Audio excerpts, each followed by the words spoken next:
بہت بہت شکریہ. میں مختصر بات کروں گا کیونکہ میری ترمیمی بل کے حوالے سے اتنی زیادہ باتیں ہوئیں، تلخی بھی پیدا ہوئی، ہونی نہیں چاہیے تھی، لیکن بہرحال جب آرگیومنٹ نہیں ہوتے تو پھر تلخی پیدا ہوتی ہے. اب میں صرف ایک دو باتیں کرنا چاہوں گا، صرف جواباً اور وضاحت بھی کرنا چاہوں گا اپنے دوستوں کو جنہوں نے اتنی زیادہ دھواں تقاریر کیں اور بدقسمتی سے میری ترمیم کو اور میرے میسج کو اور میرے پروپوزل کو سمجھے بغیر. تو اس لیے میں یہ سمجھتا ہوں کہ میں مولانا ابوالکلام آزاد مرحوم کی کتاب غبار خاطر سے ایک مثال کوٹ کرنا چاہتا ہوں. انہوں نے اپنی کتاب میں لکھا ہے ایک بہت ہی پرانے دور جاہلیت کے عربی شاعر امیہ بن ابی سلط کے بارے میں. وہ کہتے ہیں کہ امیہ بن ابی سلط کا ایک شعر ہے جو انہوں نے عربی میں وہاں پہ نقل کیا ہے. اس شعر کا مفہوم یہ ہے کہ امیہ بن ابی سلط جب کہیں جاتے تھے اور ان کو کہیں قبر نظر آتی تھی تو وہ رونے لگ جاتے تھے. تو لوگوں نے ان سے پوچھا کہ کیا مسئلہ ہے، جدھر بھی آپ کو کہیں قبر نظر آتی ہے تو آپ رونے لگ جاتے ہو، ان قبروں میں آپ کے رشتہ دار ہیں یا کیا عزیز ہیں، کیا مسئلہ ہے؟ تو انہوں نے کہا، اس شاعر نے کہا، اس شعر میں وہ کہتا ہے کہ مجھے یہ قبریں دیکھ کر اپنے بھائی کی قبر یاد آ جاتی ہے. میرا بھائی جس کے ساتھ بڑا ظلم ہوا، جس کو مارا گیا، تو اس لیے میں روتا ہوں. یہاں اس کے ساتھ ساتھ ایرسٹوٹیلین کیتھارسس ایک تھیوری ہے لنگوسٹک کرٹیسزم کی.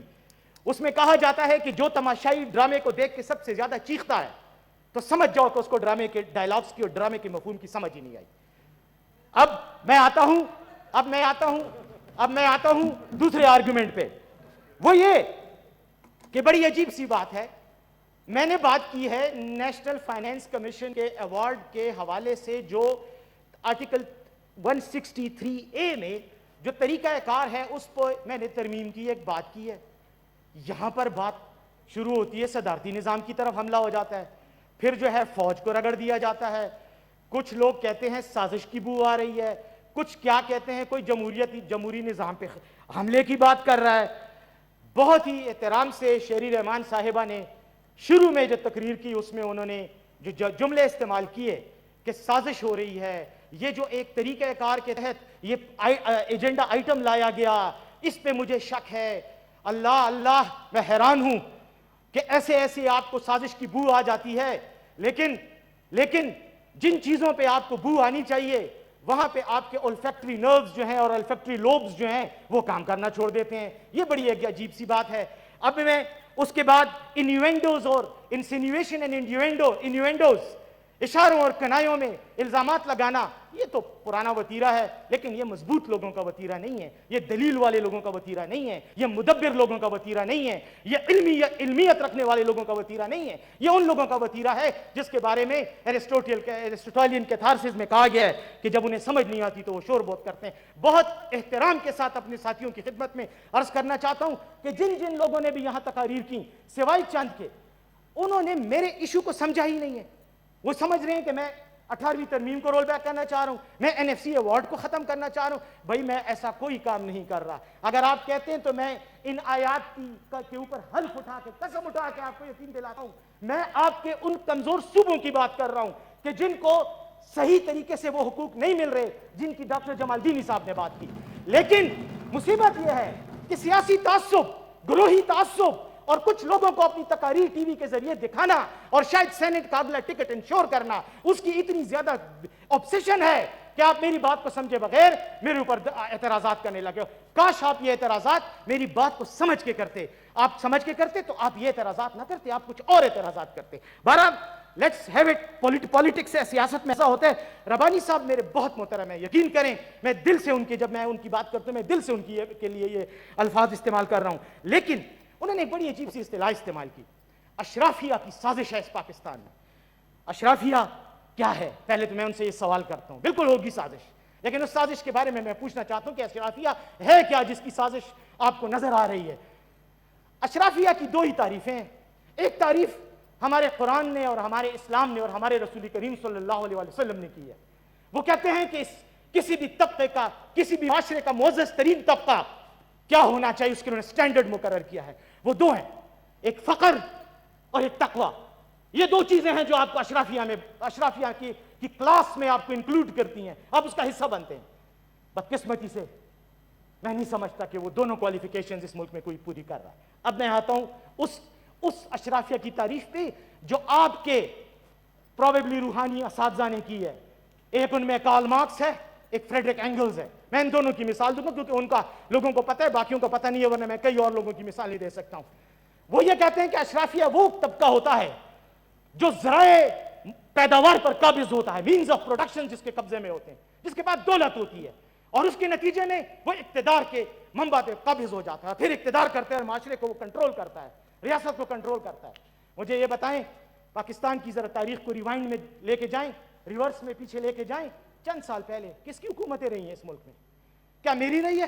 میرے تو پورے خاندان میں کوئی پارلیمنٹ کا ممبر بھی نہیں بنا, لیٹ الون کہ وہ حکومت میں رہے.